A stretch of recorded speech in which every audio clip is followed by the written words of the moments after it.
practice listening test for Ielts, version 7, test 7. Instructions. You will hear a number of different recordings and you will have to answer questions on what you hear. There will be time for you to read the instructions and questions, and you will have a chance to check your work. All the recordings will be played once only. The test is in 4 sections. Write all your answers in the listening question booklet. At the end of the test, you will be given 10 minutes to transfer your answers to an answer sheet. Now turn to Section 1. Section 1. You are going to listen to a talk about the library. Look at questions 1 to 11.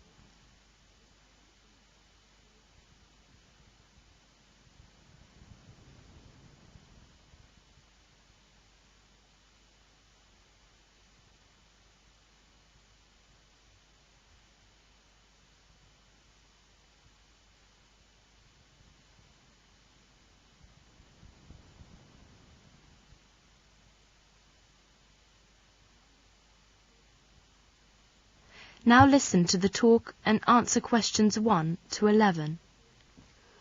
Good morning everyone, and welcome to our library. The library was opened in October 1975 and lies on the western side of the campus. It has seats for 630 readers and serves all the schools of studies which are located on the main campus. There is a branch on the library of the Management Centre which covers the works appropriate to management and business studies.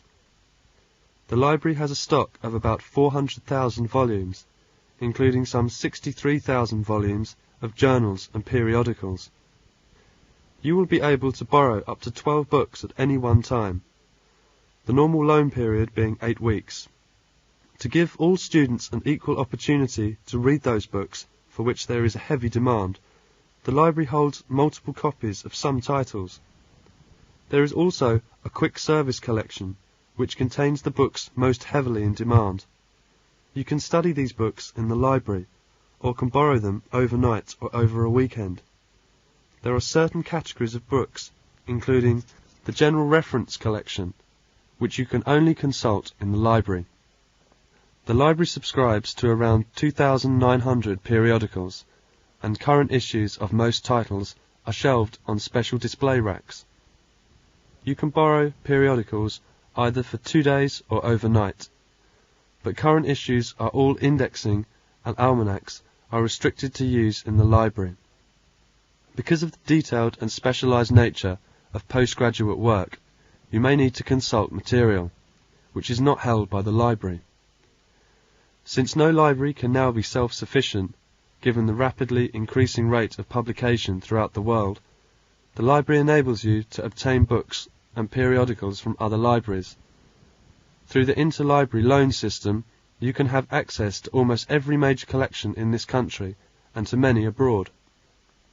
The library does not actively collect early or rare books, but several important items have been bought, generously given or deposited on permanent loan.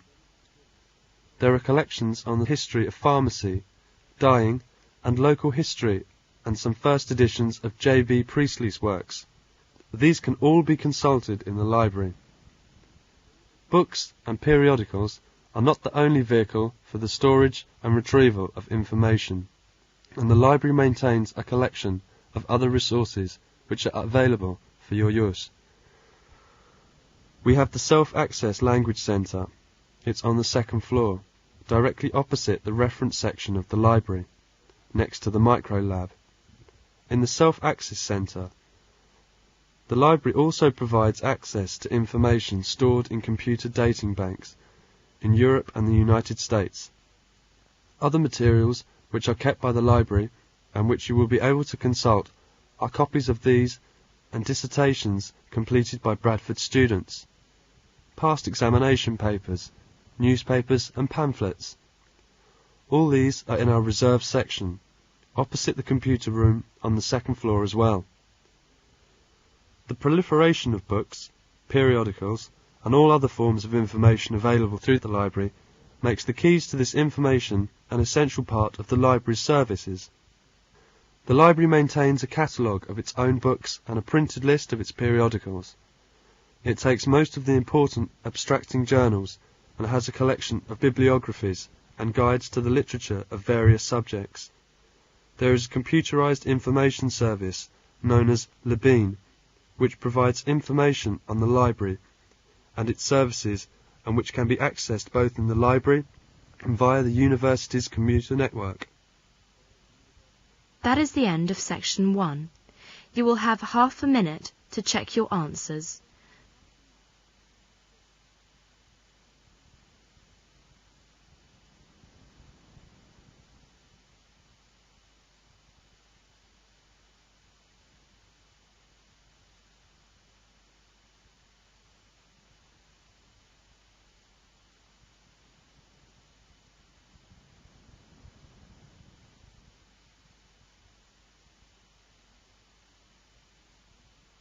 Now turn to section 2.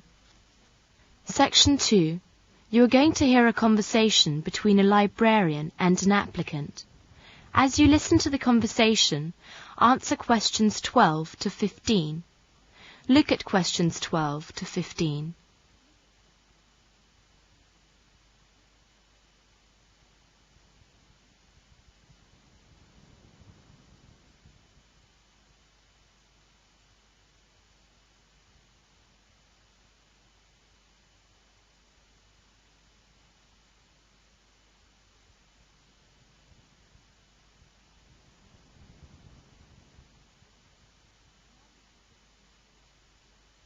Now listen to the conversation and answer questions 12 to 15.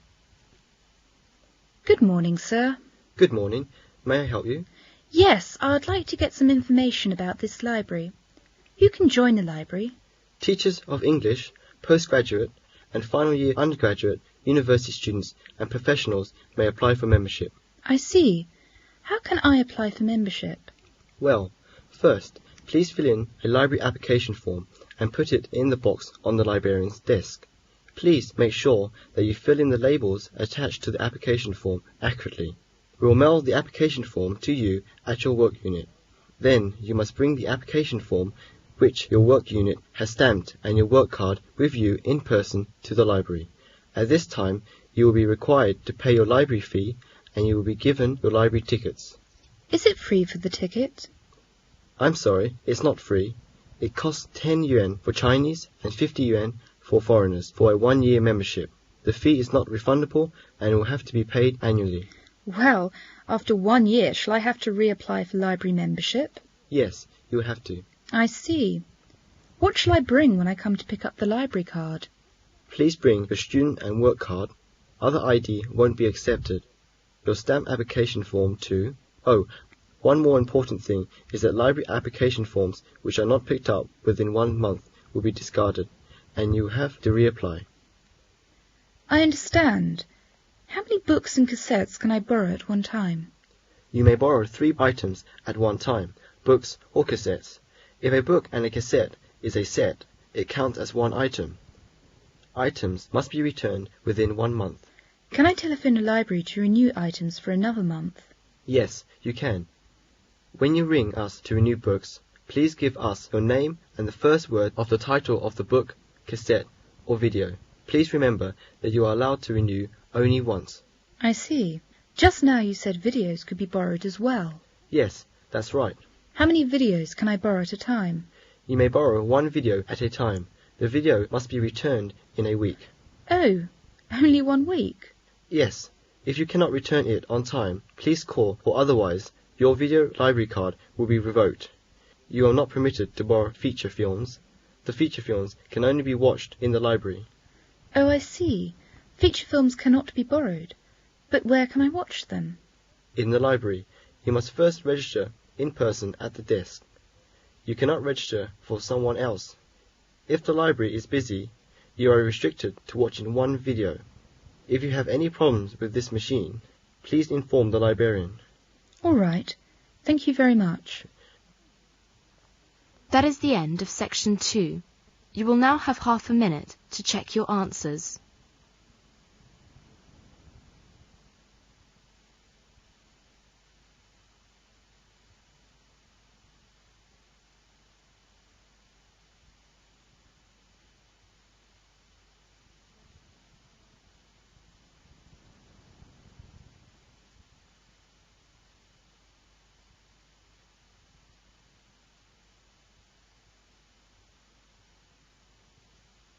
Now turn to Section 3.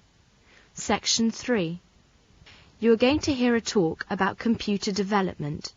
Look at questions 16 to 25.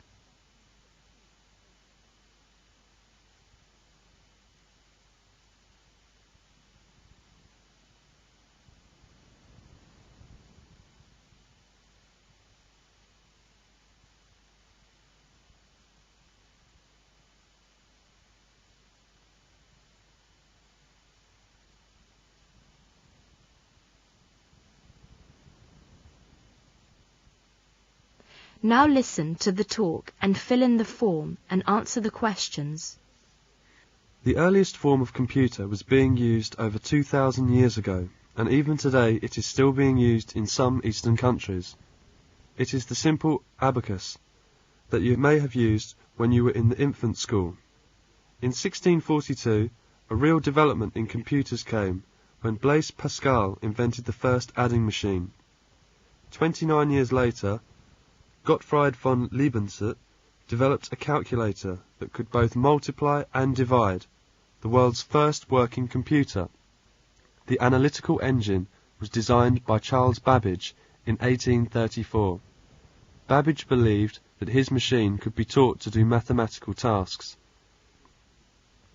The dream of a true computer, one that could solve any number of problems, was not realized until the 1930s. In Hitler's Germany, an obscure young engineer named Konrad Zuse built a simple computer that could perform a variety of tasks. Its descendants calculated wing designs for the German aircraft industry during World War II. At Bell Telephone Laboratories in the US, the research arm of AT&T, a mathematician named George Sibitz, built a similar device in 1939 and even showed how it could do calculations over telephone wires. This was the first display of remote data processing. During the war, a British group, putting into practice some of the ideas of their brilliant countryman Alan Turing, built a computer called Colossus I that helped break German military codes. The British, German and US machines all shared a common characteristic. They were the first computers to use the binary system of numbers, the standard internal language of today's digital computers. By the end of the war, computers were developing quickly. In 1946, the world's first valve computer, an Ielts, was built. An Ielts vastly increased computer speed by using vacuum tubes rather than electromechanical relays as its switches. But it still had a major shortcoming. To perform different operations, it had to be manually rewired, like an old wire and plug telephone switchboard, a task that could take several days.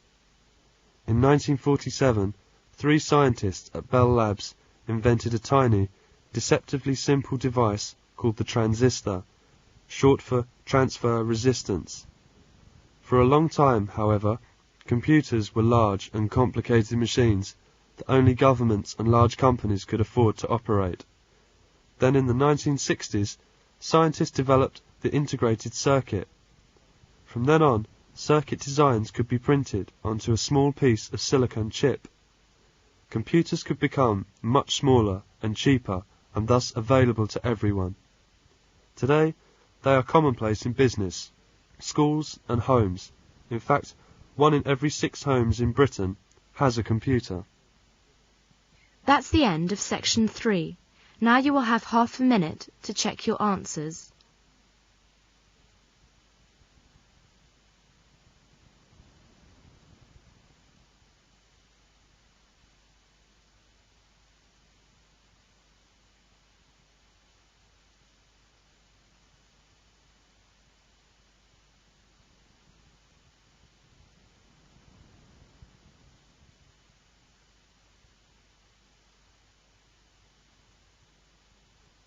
Now turn to Section 4. Section 4. You're going to listen to a lecture about sea animals. Look at questions 26 to 42.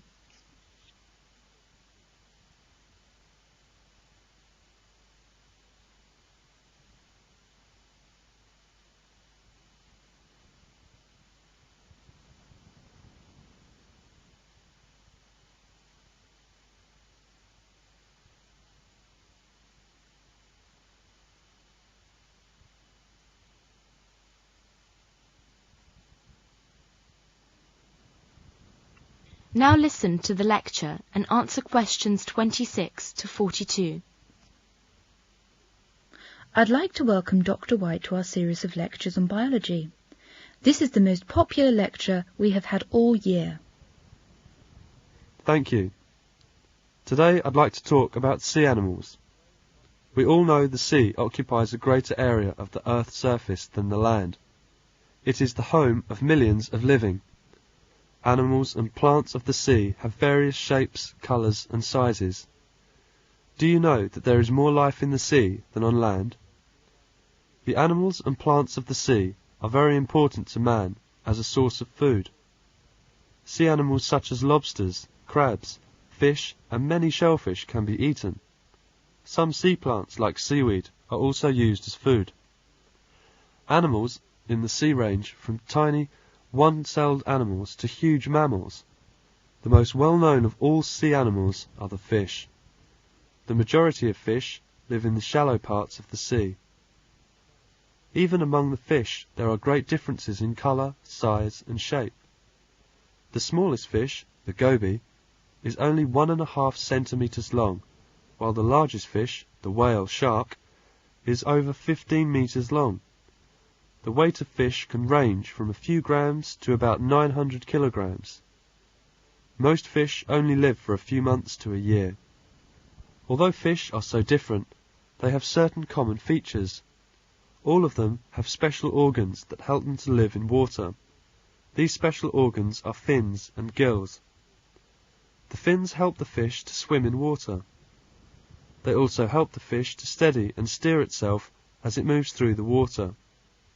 The gills are comb-like structures on either side of its head. The fish breathes by swallowing water and passing the water over the gills. The gills absorb the oxygen from the water. The water then comes out of the openings on the side of its head. These openings have covers, called gill covers, over them. Most fish also have air bladders. These help the fish to float. All fish have a line on either side of their bodies. It is called the lateral line and is used to detect sound vibrations and changes in water pressure. All living things, whether they live on land or in the sea, must fight to stay alive, that is, to survive. Each plant and each animal has to feed on something and at the same time avoid being eaten. Therefore, every plant and animal has to solve this big problem of staying alive in its own way. The danger of being eaten in the sea is great. Those plants and animals that do survive usually reproduce very fast and in great numbers.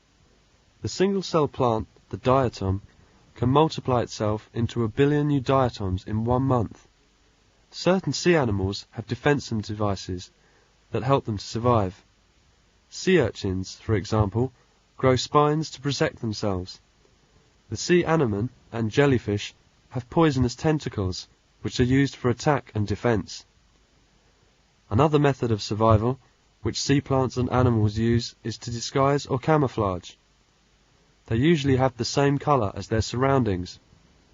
The sargassum fish looks very much like the sargassum seaweed among which it lives. Sharks can hide themselves because of their colouring. They are dark on top and silver on the underside and look like the colour of the water in which they live. In order to stay alive, animals need to have keen senses. Fish and some shellfish have sharp eyes. Almost all animals are sensitive to touch. Fish detect movements in the water by means of their lateral lines.